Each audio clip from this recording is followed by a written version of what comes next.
여고 시절로 오세요. 그때 우리가 여기에 있습니다.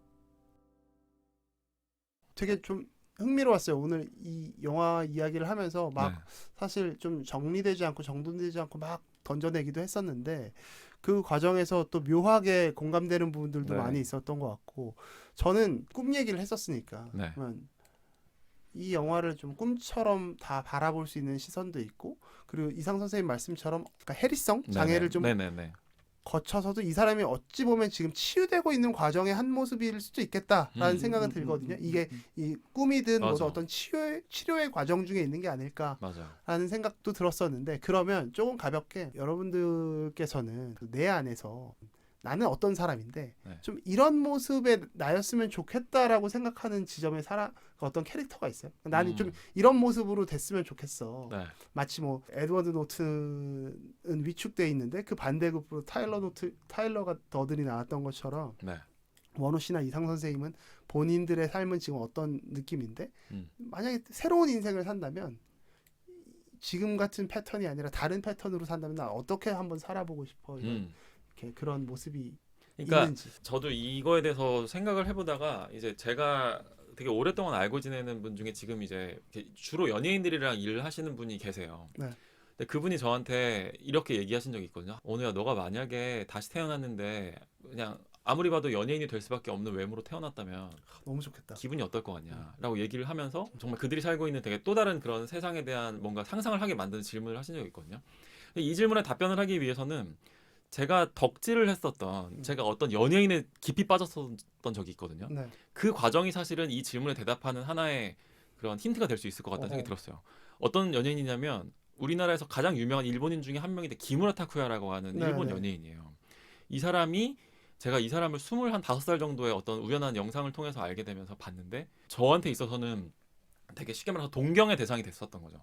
일단은 너무나 막 정신이 혼미해질 정도로 잘생긴 외모를 가지고 있는데 단순히 잘생긴 외모에서 끝나는 게 아니라 이 사람이 하고 있는 행동이 이제 그 스마비라고 하는 일본 아이돌 가수의 멤버로 활동을 하는데 그 중에서는 걔 중에는 가장 노래를 일단 제일 잘해요. 네. 그다음에 운동도 잘해요. 음. 연예인 아이돌이다 보니까 예능 프로그램에 많이 나오는데 예능 프로그램에 나오면 이 사람이 항상 어떤 게임을 할 때 무조건 결승골을 넣는 사람이에요. 센스가 있구나. 그런 감각이 좋으니까. 네. 근데 이게 예를 들면 이런 거예요. 조작이 불가능한 상황. 네. 생방송이에요. 예를 들어서 생방송이고 그 왜 우리가 이렇게 탁자에서 테이블보 빼는 거 있잖아요. 이렇게 막 유리컵 것들이 잔뜩 올려져 있는데 테이블보만 이렇게 샥 빼내는 그런 거 네. 있잖아요. 쓰러뜨리지 않고. 그게 예를 들어서 생방송 예능 프로그램이 끝나기 한 1분 전에 벌칙 게임으로 그 테이블보 빼기를 하는 거예요. 어허. 게임을 이제 해야 되는데 자막이 막 올라가는 거예요. 이제 끝내야 돼서. 그때 만약에 나 같으면 와장창 이렇게 다 실패해가지고 다 모든 게 다 망치는 막 이상한 느낌으로 마치 우리 그런 거 있잖아요. 그 일본 뉴스 프로그램 그 화면 중에 이렇게 로켓 발사 장면에서 폭발하는 거 있잖아요. 네네네. 뭐 그런 느낌으로 될 것 같은데 예를 들면 기무라 타쿠야라고 하는 사람은 그 1분 안에 있는 그 제한된 정말 압박적인 상황에서 타이밍도 너무나 완벽하게 테이블볼을 샥 빼고 테이블볼을 또 확 날려요 허공에다. 그러면 이 방송에서는 그런 이렇게 축포가 팡 터지면서 축포에 그 꽃가루들이 날리면서 방송이 샥 마무리되는 거예요. 네. 생방송인데 이걸 어떻게 조작을 했겠냐고. 음. 본인이 다 했을 거란 말이에요. 그다음에 뭐 수백 명의 관객들이 보고 있는 상황에서 볼링을 하는데 스트라이크를 쳐요.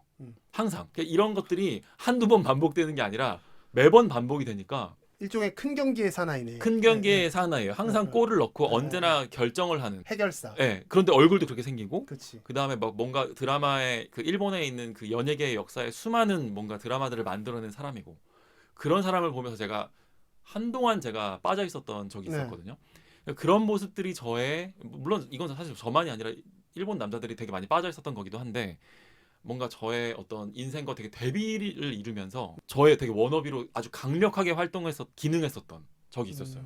그 데뷔라 하면 원호 씨는 어떤 그런 기회가 주어지지 않았다는 거야? 아니면 그런 기회가 있어도 내가 그런 걸 해낼 수 있는 그런 자신감이 깜냥이나 자신감이 전혀 없는 거죠. 저는 그런 상황이 왔을 때 테이블볼을 뺄 수 있을 것 같지 않은 거예요. 내가 나서지 못할 것 같아요. 네, 왜냐하면 전 실패한 기억들도 그렇게 여러 번 가지고 있어요. 예를 들면 뭐 제 첫 여자친구랑 같이 사귄 여자친구랑 20살이었는데 볼링장에 갔어요. 그 똑같이 또 상황도 볼링인데 심지어 둘이만 간 것도 아니고 여자친구의 친구들도 같이 갔어요. 그런 상황에서 스트라이크 한번 쳐주면 좋은 거잖아요. 자꾸 빠져. 자꾸가 아니라 계속 다 빠졌어요. 단 한 번도 어. 하나의 핀도 쓰러뜨리지 못했었던 온전하게 가질 않아. 나의 모습을 기억하고 있기 때문에 어. 기무라 타쿠야와 나의 간극이 얼마나 큰지를 아는 거죠. 작은 트라우마지만. 네, 그래서 좀. 그런 것들이 너무나 큰 이제 대비가 되는. 예를 들면 기무라 타쿠야는 뭐 그런 가수니까 무대에서 춤을 출 때도 다른 4명의 멤버들이 한 바퀴를 도는 안무에서 혼자 2바퀴를 돌아요. 뭐 그런 식의 파이팅이 있는 그런 사람을 좀 동경했었던 모습이 네. 약간 어떤 면에서는 되게 타일러 더든 같은 면이 있네요. 타일러 더든 같은 면이 많아요. 되게 무모하거나 네. 혹은 해결사적인 부분이나 강박적인 상황에서도 그걸 이겨낼 수 있는 배포나. 그렇죠. 배포 맞아요. 바로 그 지점이에요. 그런 지점들이 그래서 저는 사실 이 영화를 보면서도 압도적으로 저는 에드워드 노턴에 더 가까운 사람이라는 느낌을 하면서 영화를 봤기 때문에 사실은 타일러 더든에 매혹되는 그 심정도 너무 잘 이해가 가기는 하는 거죠.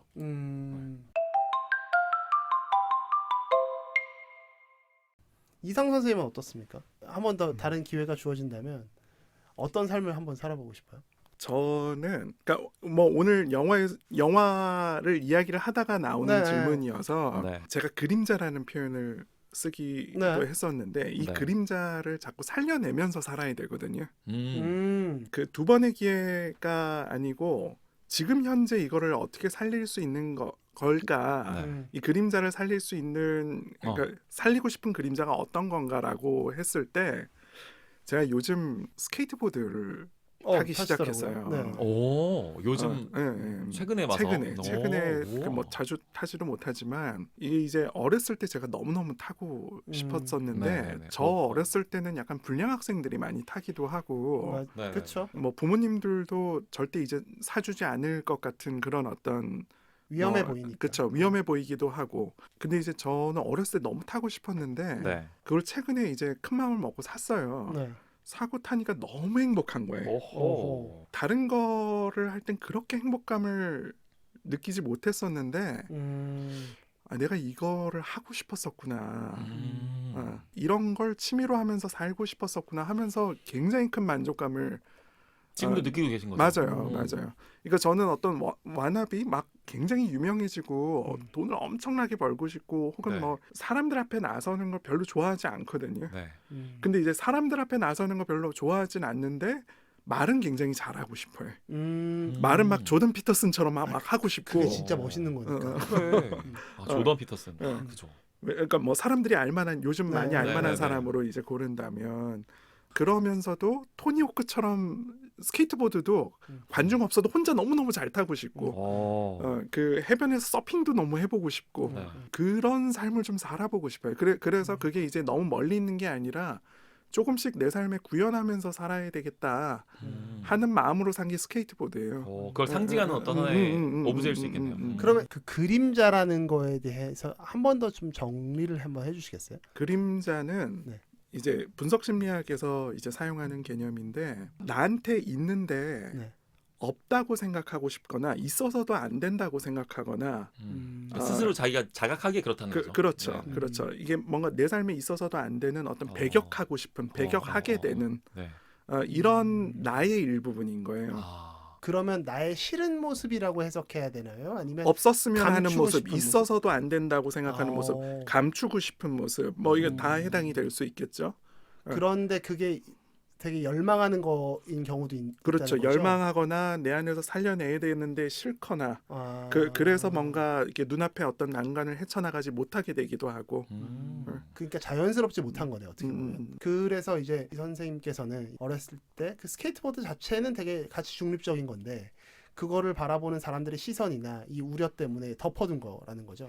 돈도 없었고 네. 뭐 시선도 그랬고 부모님이 뭐 사주지 않은 그런 것도 있었고 이게 복합적이기는 그래서 그런 그게 것 같아요. 나는 이걸 해서는 안 돼라고 어찌 그러니까 보면 묻어뒀던 거죠. 묻어둔 내 개념. 인생과는 상관없는 일이라고 생각을 했었던 것 같아요. 예. 아니, 왜 제가 이걸 좀 면밀하게 계속 여쭤봤냐면 이상 선생님이 그 MBTI 때도 네.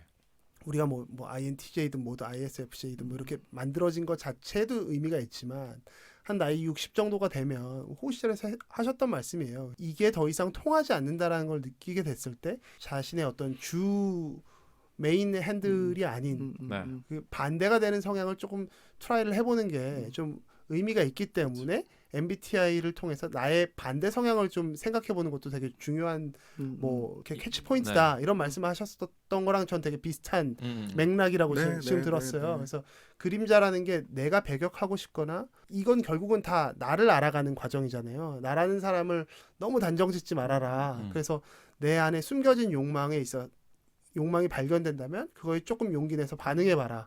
사실 이 개념을 말씀해 주신 것 같거든요. 잠재력이기도 네. 하고 욕망이기도 하고. 네. 들으면서 되게 들으신 분들한테 되게 좋은 메시지가 맞아요. 가지 않았나라는 생각이 들어서 그림자의 개념까지 좀 마지막에 한 번 더 정리를 해보고 싶었어요. 저는 한편으로는 이상훈 선생님이 그렇게 스케이트보드를 최근에 사서 타신다는 게 되게 묘하게 안심되기도 해요. 그렇죠. 저렇게 나도 해야지. 저런 게 있으면 나도 해도 되는구나. 라는 생각이 묘한 안도감이 드는 그런 맞습니다. 얘기였던 것 같아요.